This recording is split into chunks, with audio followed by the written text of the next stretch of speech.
Anem al Círcul Catòlic amb una de les pel·lícules que tinc més ganes de veure aquesta setmana. Per tant, ja sabeu, molt clar és la meva suggerència.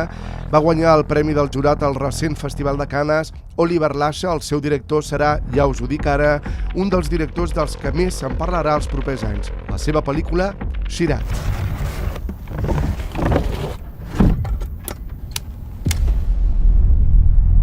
Us explico una mica la història. Un home arriba amb el seu fill a una rave perduda enmig de les muntanyes del sud del Marroc. Per qui no ho sàpiga, les raves són aquestes festes de música electrònica que normalment són clandestines o il·legals, organitzades en llocs abandonats o rurals. Es mi hija. Hace 5 meses que no sabemos nada de ella. Hay otra fiesta en el desierto. A lo mejor estará por ahí. ¿Vosotros vais a ir? Estem sentint la veu del conegudíssim i gran actor vilanoví Sergi López. Doncs aquest pare està buscant a Mar, la seva filla, desapareguda fa mesos en una d'aquestes festes. Allà decideix seguir a un grup de raveros que es dirigeixen a la darrera festa que es celebrarà en el desert, on espera trobar a la jove desapareguda. ¿Dónde es la fiesta?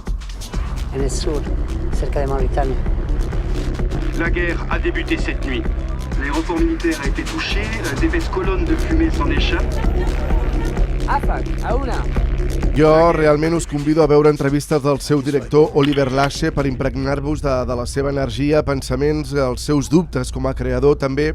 Un home que us confesso per mi ha estat una descoberta per la seva resiliència, no només com a creador sinó com a ésser humà, amb una trajectòria personal molt interessant. Us explico una mica.